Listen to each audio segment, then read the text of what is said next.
Magandang araw mga kaibigan. Bigyan natin ngayon ng opinion reaction itong post ng GMA News na kung saan sinamarize nila yung mensahe sa ika-4 na sona ng Pangulo. Ito, title, "We have to do better." Yan. Yun po ang summary ng 4th sona. Gagalingan pa namin. Humanda kayo dahil ito na ang bagong Pilipinas, mas magaling after 3 years ng kapalpakan. Ganon. Okay, so President Ferdinand Bongbong Marcos Jr. said that a big message to him was the result of election 2025, that people are disappointed in the government in his 4th state of the nation address today, July 28.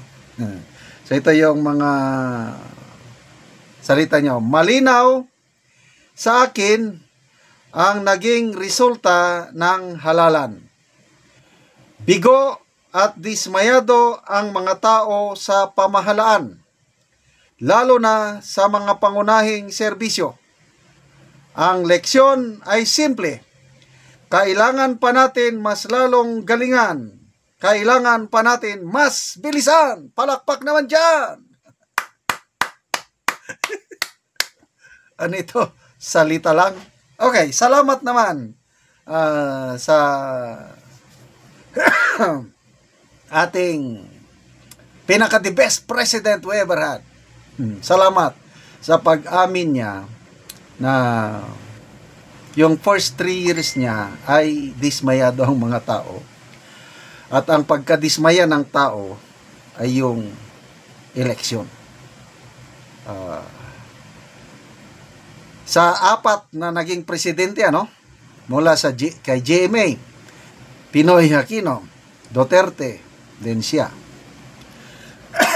Sa midterm survey, yung kanilang trust and approval rating, itong si PBBM ang may pinakamababa na midterm rating. Si GMA noon, sa survey ito ng Pulse Asia, after 3 years, 38% ang kanyang trust and approval rating. Si Pinoy, mas mataas, 67%. Oh no, 62%. Si Pangulong Duterte, 87%. Si PBBM, 25%. Itong 25 nito bago siya bago mag-eleksyon. 25%. Laga pa. Shhh. Kaya salamat naman at inaamin niya na bagsak ang rating niya kasi nagsimula siya maganda. Nung buo pa ang Unity, nasa 70 plus siya. First year niya, first survey, 70 plus. Maganda. O tignan nyo, bumulusok. Naging 25 na lang. Dito sa sa mga credible na survey groups kagaya ng Pulse Asia. Yung yung RPMD na binalita ng Manila Times, 66% ko ang rating niya. Mataas yun. Kung totoo yung survey ng RPMD Foundation Incorporated, bakit inaamin ng Pangulo na dismayado ang mga tao? So, ano yung survey na yun? Propaganda survey. Huwag kayo maniwala yung 66% na trust and approval rating niya. Yan, bumulusok. Nakakahiya. Yung mismong partido niya, Partido Federal ng Pilipinas, na ipinagmamayang na mayabang niya na we have the best candidates in town. Our goal is 12-0. Wow. Nandito na sa amin ang pinaka-bright, pinaka-experiencado, pinaka-qualified na candidates. Sa kabila, inutosan lang ng suka. Nag-file na ng certificate of candidacy. Anong nangyari? Lahat ng kandidato ng partido niya walang nanalo, nakakahiya. Kaya yun, yan na siguro nagising ng Pangulo. pati yung kandidato ng kanyang pinsan, yung lakas CMD. Wala rin, talo rin yung isa lang lumusot, talo si Nancy Binay, Abby Binay and Ramon Revilla. Oh, isa lang ang lumusot, si Erwin Tulfo lang.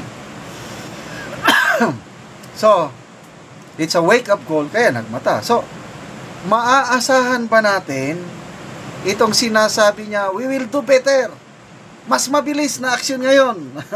Ulitin ko nga dito. Ganto. Malinaw sa akin ang naging resulta ng halalan. Bago bigo at dismayado ang mga tao sa pamahalaan, lalo na sa pangunahing serbisyo, ang leksyon. Kailangan pa nating mas galingan at mas bilisan. Okay, natapos naman ang eleksyon, ano? May, June, July, August.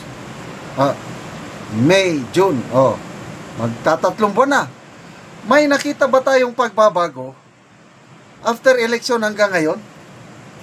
I'm sorry ako wala akong nakita. Ang nakita ko lang yung mass resignation. Ito na. Wow, pumalakpak ako noon. Akala ko ito na. Salamat. Ano? Pinamass resignation pala. Yung Solicitor General lang gusto nilang tanggal.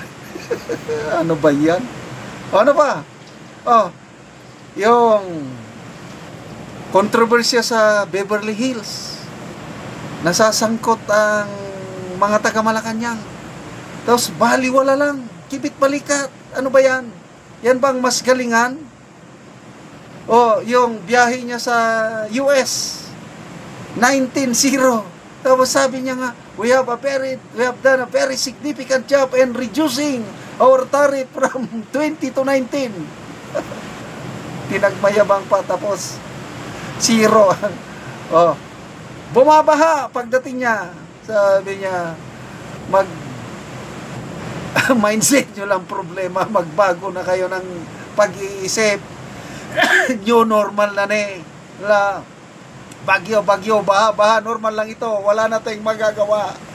Ano ba yun? Sa isip pa lang niya, talo na tayo. Anong klaseng?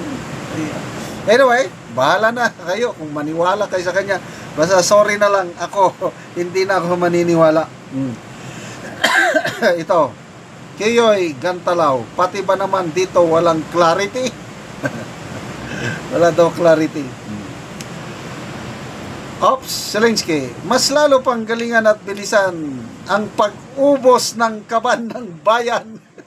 Dahil mabilis na ang lilipas ng 3 taon at yun na ang uling pagkakataon mo. Ay, nako, ang grabing mga remarks.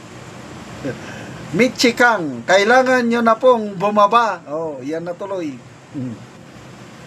Bong, Di Malaluan, Francisco, galingan nyo po pag nanakaw, BBM. Ayay, hindi ko na lang halos lahat ng comments negative. Anyway, salamat mga kaibigan sa inyong pagsubaybay sa ating channel. Nakakatulong kayo ng maigi sa tribong Talandig ng Bukidnon dahil ang sweldo natin sa channel na ito, pantulong natin sa tribo. Namimigay tayo ngayon ng mga libreng yero at pako para makapagpatayo naman ng mas maayos na tirahan ang tribong Talandig. Panoorin nyo ang video na ito. Karon mo na ni ang natagaan na mo gero si Angkol, kuha na ni karon mag-atop na.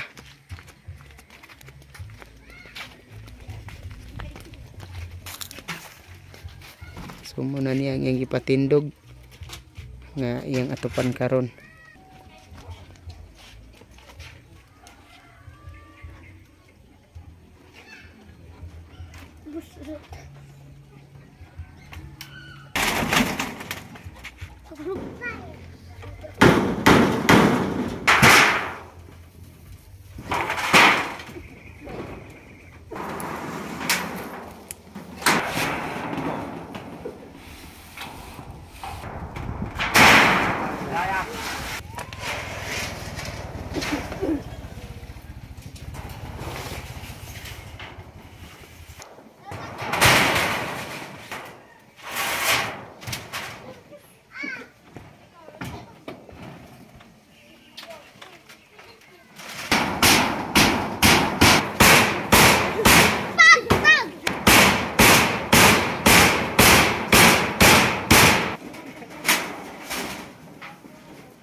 karon naman na gyud si Angkol sa pag-atop sa iyang balay sa nahatag sa namo sa iyang yero. So maayo na gyud nga tan-awon. Unang-una, nagpasalamat ako sa Ginoo. Ug ikaduha, sa nag-atag aning sin nga nagka-atop na gyud ko. Oo. Sulod sa pipila ka tuigan nga akong giantos ang akong balay nga kaulanan karon di na gyud ko maulanan. Salamat kay Kol. Nagpasalamat ako sa Ginoo ug kaninyo sir. Ug ako manghinaot. Salamat kaayo.